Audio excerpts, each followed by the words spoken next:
बिस्मिल्लाहिर्रहमानिर्रहीम। अस्सलामुअलैकुम students. Last हमने क्वेश्चन किया था एक्सरसाइज नंबर 11.1 का क्वेश्चन नंबर 1। अब हम क्वेश्चन नंबर 1 का क्वेश्चन नंबर पार्ट 2 करने के लिए जा रहे हैं। सेम एज इट इज़ जिस तरह हमने लास्ट क्वेश्चन सॉल्व किया था बिल्कुल सेम उसी तरह ये क्वेश्चन भी हमारे पास सॉल्व होगा। हमने क्वेश्चन में देखा कि एंगल 90 डिग्री गिवन था आपके पास एंगल गैमा, और इस क्वेश्चन के अंदर साइड ए और साइड बी जो है गिवन है। अब एंगल गिवन है आपके पास, तो हमें पता है 90 डिग्री की अगर बात की जा रही है तो राइट एंगल और ट्रायंगल की जा रही है। तो सबसे पहले हमने यहाँ पर क्या कर लेना है, एक राइट एंगल और ट्रायंगल को ड्रॉ कर लेना है। जैसा कि हमें पता है एंगल सी जो है वो गैमा है।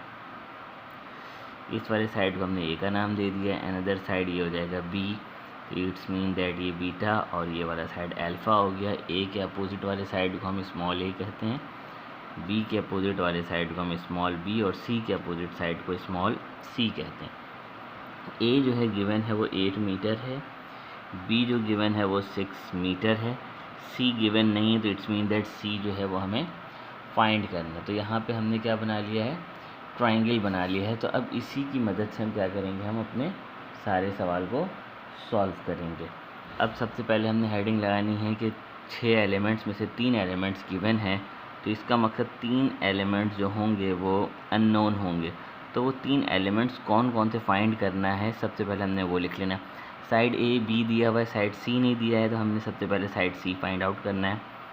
गैमा दिया है तो it's mean that angle alpha और एंगल बीटा हमारे पास अभी भी अननोन है, तो हम सबसे पहले एंगल अल्फ़ा और एंगल बीटा को फाइंड आउट करेंगे।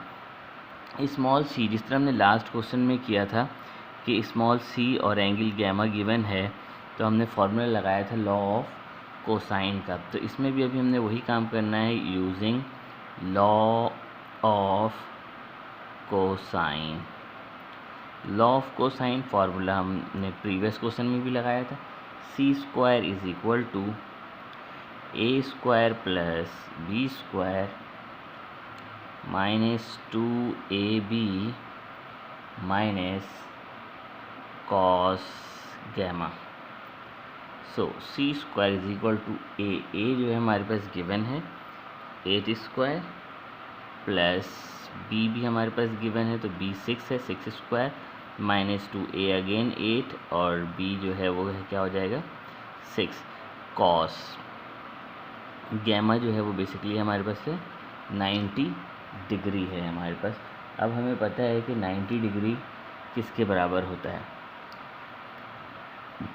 सबसे पहले सी स्क्वायर, 8 का स्क्वायर जो हो जाएगा 64, 6 का स्क्वायर 36 माइनस ये 0 कॉस 90 0 के बराबर, 0 से पूरा टर्म्स मल्टीप्लाई होकर क्या हो जाएगा 0 हो जाएगा।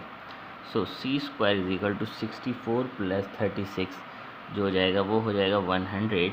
स्क्वायर ख़त्म करने के लिए हमने क्या कर लेना है, taking square root on both sides. हम यहाँ पर अप्लाई कर लेते हैं, taking square root on both sides. जैसे हमने स्क्वायर रूट लिया तो इस पर रूट अप्लाई हो जाएगा और 100 के ऊपर भी root apply, squares root cancel out. 100 का रूट जैसे हमने निकाला तो क्या हो गया 10 मीटर। तो हमने स्मॉल सी फाइंड आउट कर लिया यहाँ से। अब उसी तरह नेक्स्ट एंगल हमने फाइंड करना है। अब कौन सा एंगल फाइंड करना है, आपने अल्फ़ा मालूम करना है और बीटा मालूम करना है। गैमा तो गिवन है हमारे पास। अब हम वही यूजिंग लॉ ऑफ साइन का फॉर्मूला लगाएंगे यहाँ पर, तो अप्लाई कर लेते हैं यूजिंग लॉ ऑफ साइन। अच्छा, स्मॉल सी और गैमा आ चुका है तो हम फार्मूला वही लगाते हैं, लास्ट टाइम भी लगाए थे, A upon sine alpha. Alpha find हो जाएगा, सी भी गिवन है हमारे पास और एंगल गैमा भी गिवन है, तो अल्फ़ा ईजिली फाइंड आउट हो जाएगा। ए हमारे पास गिवन में क्या है, A is equal to 8 metre, तो ए की जगह पे आ जाएगा 8।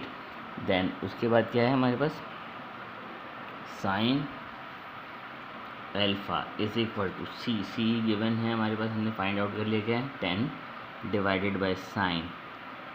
एंगल गैमा गिवन है तो ये हो जाएगा 90 degree. 8 upon sine alpha is equal to 10 divided by, अब हम जानते हैं साइन 90 जो है वो 1 के बराबर होता है, तो मैं पुट कर सकता हूँ 1। अब हम क्या कर लेंगे, इसे हम रेसिप्रोकल जैसे ही हम कर लेंगे अल्फ़ा मालूम करने के लिए, तो ये क्या कंडीशन हो जाएगा, sine alpha upon 8 is equal to 1/10। So let's see, sine alpha is equal to 8 divide है 1 से आके मल्टीप्लाई हो जाएगा, तो ये बन जाएगा 8/10।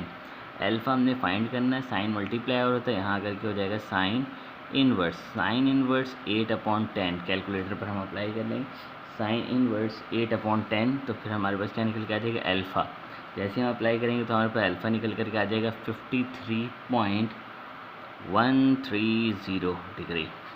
तो हमने क्या कर लिया, एक साइड और एक एंगल फाइंड आउट कर लिया। अब हमारे पास जो रहता है थर्ड एंगल फाइंड आउट करना है, जो कि एंगल बीटा है। वही कंडीशन लास्ट क्वेश्चन वाला है, जब दो एंगल पता हो तो तीसरा एंगल फाइंड करना बहुत ईजी हो जाता है। एज वी नो दैट, हम जानते हैं sum of all angle a triangle is equal to 180 degree. So alpha plus beta plus gamma is equal to 180 degree.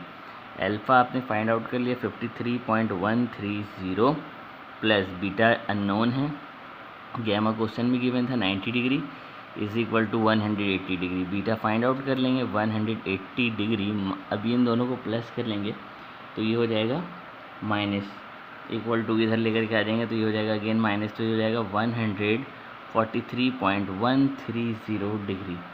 इसको सब्ट्रैक्ट करवाएंगे तो बीटा फाइंड आउट होकर के आ जाएगा, बीटा इज़ इक्वल टू 36.87। तो यहाँ पर ये इस क्वेश्चन का आंसर हो जाएगा।